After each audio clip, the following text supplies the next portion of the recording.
Ya, entonces continuamos. ¿Hasta ahí hay alguna consulta, pregunta? Eh, ¿O todo está claro?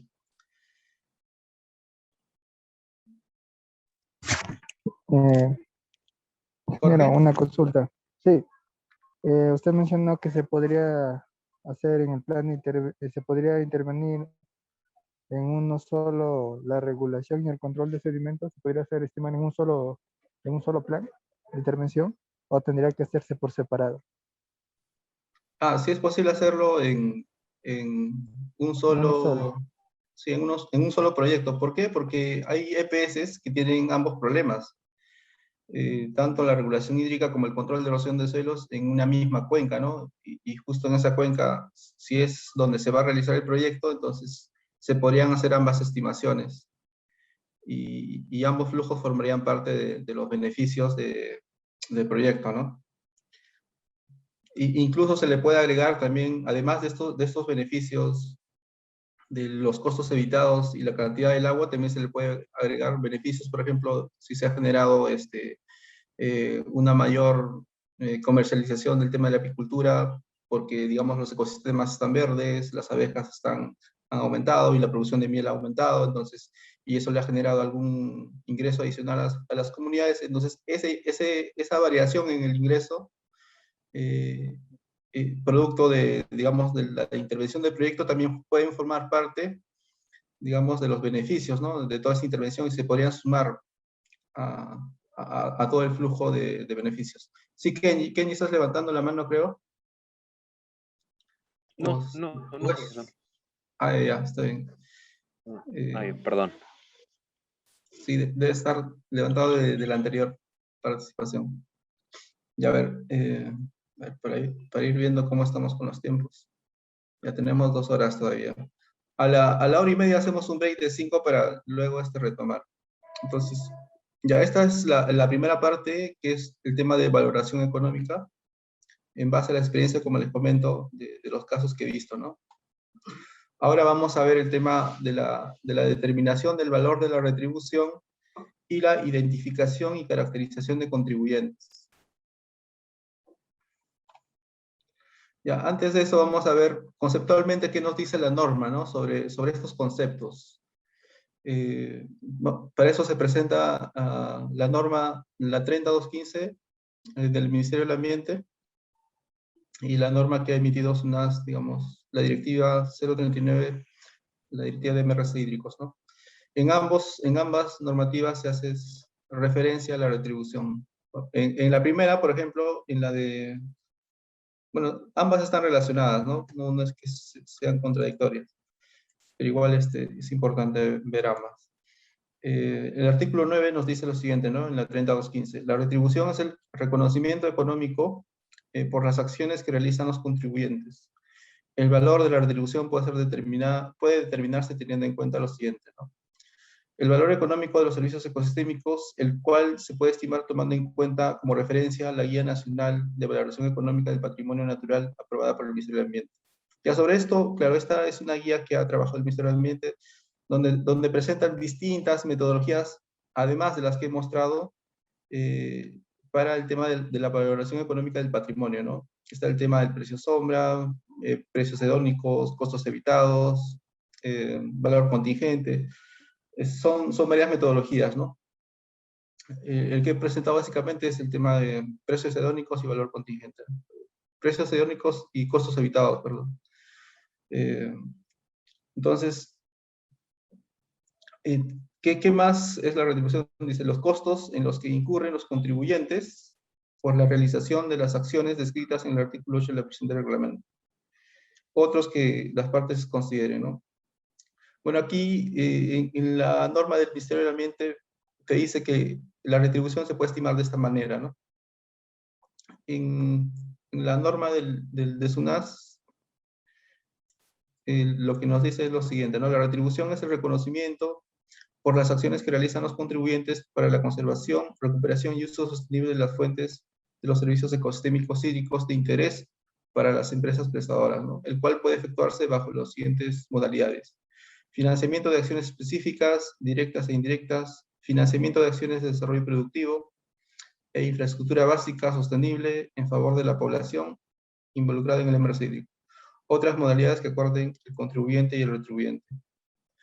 Ya, entonces, bueno, en la normativa de SUNAS no te dicen cómo tienes que estimar la retribución explícitamente, ¿no? No te dicen utiliza tal metodología como si tal vez se señala en la normativa de la 30215. Pero en ambos casos coinciden en esta parte, ¿no? Que la retribución es el reconocimiento económico a los contribuyentes por las acciones que ellos realizan, ¿no? Es por eso que en esta presentación he juntado el tema de la determinación del valor de la retribución con el tema de la caracterización de contribuyentes, ¿no? Porque están bastante vinculados estos aspectos.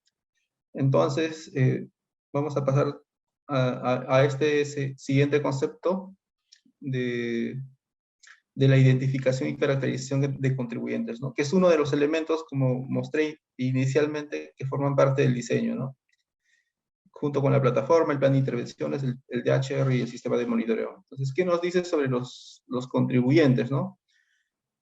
Son contribuyentes al servicio ecosistémico las personas naturales o jurídicas de naturaleza pública o privada que mediante acciones técnicamente viables contribuyen a la conservación, recuperación y uso sostenible de las fuentes de los servicios ecosistémicos.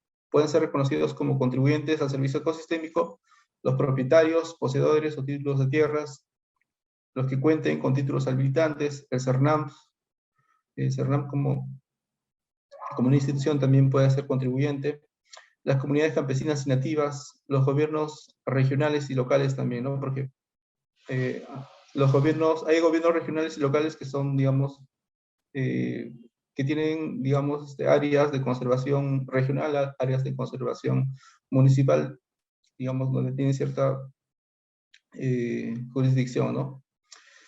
Y otros que reconozca el MINAM. Es decir, los contribuyentes pueden ser distintos tipos, ¿no? No solamente las comunidades campesinas. Actualmente, por ejemplo, se ha reconocido como contribuyente a CERNAM, esto se está trabajando en Cañete, y hay una contribución, digamos, que está haciendo la empresa a CERNAM, ¿no? Por esas acciones que va a hacer en la cuenca.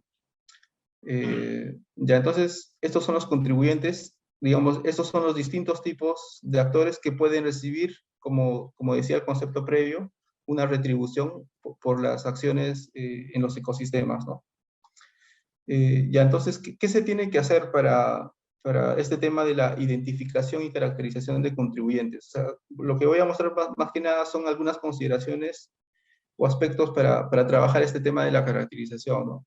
Por ejemplo, es muy importante, antes de hacer este proceso de caracterización de contribuyentes, que básicamente es un trabajo de campo, donde se tiene que ir a las comunidades y levantar información, ¿no? Conocer sus actividades económicas, sociales, culturales, a qué se dedican, ¿no?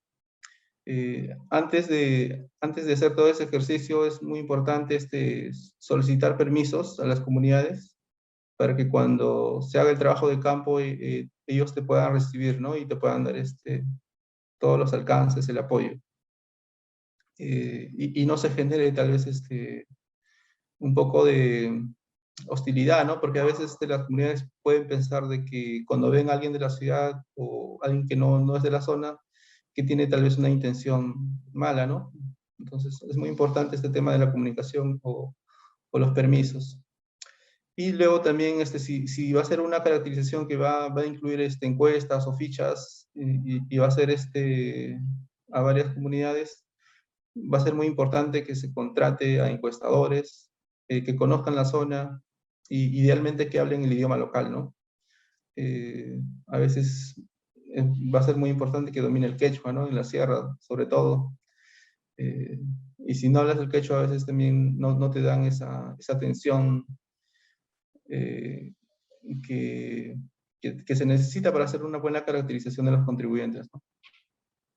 Luego también se debe capacitar a los encuestadores unos días antes para que sepan qué preguntas van a hacer, cómo las van a hacer, porque hacer preguntas no es tan sencillo. A veces las comunidades lo entienden de diferente manera y lo que quieres recoger termina siendo totalmente diferente y se genera una mala una mala información, ¿no? Entonces no te sirve mucho si es que no se hace este proceso de capacitación. Ya, entonces, muy importante pedir estos permisos antes a la comunidad, sobre todo si no ha habido un acercamiento previo. Y una herramienta práctica para el tema de la caracterización viene a ser los mapas parlantes. Los mapas parlantes consisten, digamos, así como se ve en la imagen, reuniones con representantes de las comunidades donde se imprime y se muestra un mapa de la cuenca, digamos, del ámbito donde ellos se encuentran, que está, digamos, acá un poquito más claro. Creo que lo voy a hacer en esta parte se ve mucho más. Donde se delimita, digamos, la cuenca donde ellos, digamos, participan y ellos empiezan a decir, ¿no? Yo tengo ganadería en esta zona, el ganado se traslada en estas estaciones, en la estación de verano a esta otra zona y en la estación de invierno se va a esta otra zona, o tales meses desarrollo la agricultura en esta parte y luego no sé, o sea, ellos, en base a estos mapas, les es más fácil identificar qué actividades económicas realizan, quiénes realizan esas actividades económicas. Eh, es muy útil utilizar esta herramienta para hacer un proceso de caracterización de contribuyentes, ¿no? Porque la caracterización como objetivo lo que tiene es conocer cuáles son las necesidades de la población, cuáles son sus problemáticas, cuáles son las actividades económicas que realizan para de esa manera elaborar un buen plan de intervenciones, ¿no? Un proyecto que se alinee tanto a sus intereses como a los intereses de la empresa de saneamiento o los intereses del retribuyente que, digamos, está financiando este plan de intervenciones, este proyecto. Entonces, esto es un ejercicio muy práctico y muy útil. Y la otra herramienta que les comentaba son las fichas, ¿no? Fichas para levantar información y caracterización. Más o menos se genera una encuesta o un cuestionario, como se ve acá, y con estos cuestionarios, que deberían ser cuestionarios cortos, eh, eh, debería recogerse información más o menos como se resume en este cuadro, ¿no? Sobre sus actividades económicas, sociales, culturales, educación, salud, tecnología, enfoque de género, bienestar, otros, ¿no? Las actividades económicas para saber a qué se dedica, ¿no? Si es agricultura, ganadería, apicultura, café, etcétera. Es muy importante mapear todo eso porque las capacitaciones se van a dar probablemente en esas actividades económicas y esas capacitaciones van a formar parte del plan de intervenciones.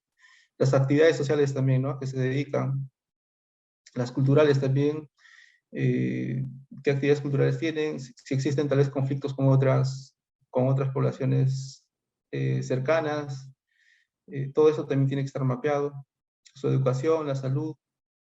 Por ejemplo, en la salud, en un principio, no, bueno, desde mi parte no consideraba que era una variable tan relevante, pero ya cuando se levantó información y se supo de que, por ejemplo, las comunidades tenían problemas estomacales y ese tipo, y era en parte porque, digamos, como los ecosistemas estaban degradados y ellos utilizaban el agua directamente de estos pequeños ríos que se derivan de las lagunas y donde también está el tema de la ganadería, que de alguna manera también contamina el agua, eran, digamos, los causantes de estos problemas estomacales de la población, ¿no? Sobre todo de los niños. Entonces, esta variable también justifica por qué debería intervenirse con un proyecto, ¿no? Para no solamente mejorar la capacidad de regulación del ecosistema, sino también para mejorar la calidad de vida de las comunidades. El enfoque de género también, saber en qué actividades participan las mujeres más, en qué actividades participan los hombres, para que dentro del plan de intervenciones se considere a ambos, ¿no? Que ambos tengan la misma oportunidad también de participar en las reuniones, que den sus opiniones, para que sea un plan de intervenciones que más adelante no se caiga, porque alguna parte no está, digamos, conforme, ¿no? O no lo representa. Y otras variables del bienestar, ¿no? Básicamente eso es lo que se tiene que recoger en este proceso de caracterización de contribuyentes. Cuando se hace, por ejemplo, estas encuestas, como se ven en las imágenes, a veces tienes que ir, pues, ¿no? Al centro de trabajo, si es que no está en su casa, para encuestarlos, ¿no? Tienes que ir, a veces a la chacra, tienes que ir a veces, bueno, a veces están en sus casas. Son casas que a veces están alejadas una de otra, entonces todas esas variables tienen que ser tomadas en cuenta antes de salir del campo. A ver.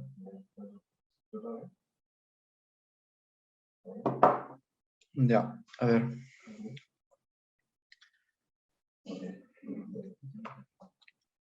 Ya, entonces, acá ya se muestra un ejemplo de por qué es útil el tema de la caracterización de contribuyentes, ¿no? Este es un ejemplo del caso de Abancay, donde a través de la caracterización de contribuyentes se logró identificar estas tres áreas que se aprecian de color verde, de color celeste y morado. Son áreas, digamos, que han sido fruto de un proceso de caracterización de contribuyentes, ¿no? Es porque a través de los mapas parlantes se identificó, ¿no?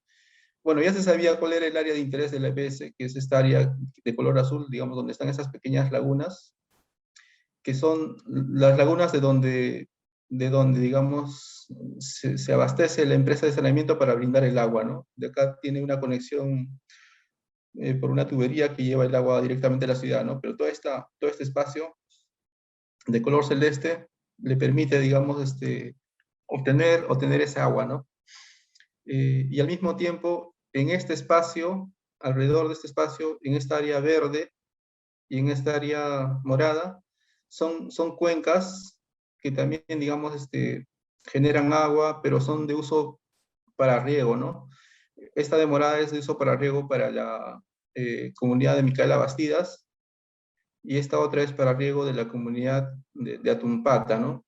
Que a través de los mapas parlantes ellos identificaron, ¿no? Esta es el área que utilizo para riego y la agricultura la realizo en esta zona. Ellos explicaron todo eso. Entonces, una vez que se hizo este proceso de caracterización de contribuyentes e incluso este mapeo de estas áreas, la EPS, si bien quería, digamos, intervenir en el área azul, porque es el área de su interés, también se dio cuenta que tenía que invertir en otras áreas, ¿no? Es decir, si bien ellos quieren manejar sosteniblemente el área azul, eso no significa que solamente van a intervenir en ese espacio, también van a intervenir en estos otros espacios, porque son espacios que son de las comunidades y las comunidades, para que puedan apoyar al proyecto y también salgan ganando, es decir, tanto la EPS como las comunidades salgan ganando, era necesario hacer una inversión en todos estos tres espacios, ¿no? Entonces, eso fue, digamos, el resultado del proceso de caracterización, ¿no? Entonces, ¿cuál es el mensaje aquí?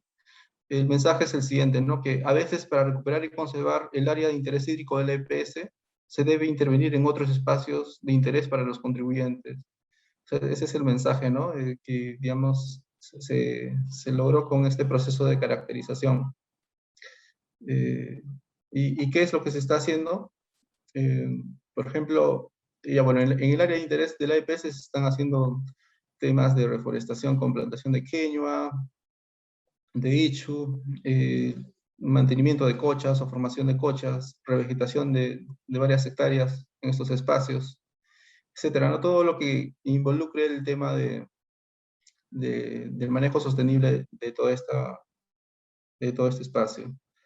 En el caso digamos, de la microcuenca Hayahuasi, que es un área de interés para Tumpata, lo que se está haciendo es acciones similares, ¿no? El tema de plantación con queñua, revegetación de hectáreas, de 25 hectáreas, formación de cochas, punto de cercado prioridad 1. Este área de cercado, esta área verde, son áreas para instalar forraje. ¿Qué quiere decir eso? Es decir, en estos otros, o sea, en este espacio de color azul, anteriormente ambas comunidades, tanto Tumpata como Micaela Bastidas, desarrollaban el tema de la ganadería, ¿no? Es decir, muchos comuneros pastaban el ganado en estos espacios, ¿no? Pero con el proyecto se acordó que las comunidades ya no pasten el ganado en este espacio, o en todo caso se restringe en cierta medida el ingreso del ganado a estas áreas, y para que las comunidades no se vean afectadas, lo que se hizo es que en estas otras áreas, o sea, en esta área, por ejemplo, en esta área de Atumpata, en esa área que les comentaba, se instaló un área de forraje, ¿no? Un área de forraje para los animalitos. Acá está. De tal manera que no pierdan el alimento o no se perjudiquen, ¿no? En esta parte. Lo mismo se hizo para el caso de Micaela Bastidas, también se instaló un área de forraje para el ganado, ¿no? Entonces, de esa manera, la caracterización también ha podido ayudar a la EPS en el proceso de formulación de su plan de intervenciones o su proyecto, qué acciones tenía que considerar, ¿no? Y en ambos casos, la EPS más o menos está financiando lo mismo, porque también está procurando que sea equitativo, ¿no? Lo que se hace para una comunidad sea equitativo a lo que se hace para la otra, ¿no? Para no generar, digamos, descontento o favoritismo o ese tipo de aspectos que podrían afectar al proyecto. Entonces, eso es un ejemplo de cuán importante es el tema de caracterización de contribuyentes, ¿no? Entonces, vamos a hacer un pequeño break de 5 minutos antes de continuar con la siguiente parte. Nos vemos 6:35 si están de acuerdo. Correcto, ingeniero. Ya, Sí, perfecto. ingeniero. Perfecto, para que puedan tomar un vasito de agua, un café para la siguiente hora y media. Y también, si tienen preguntas, preparen sus preguntas. Al regresar, la retomamos. Gracias.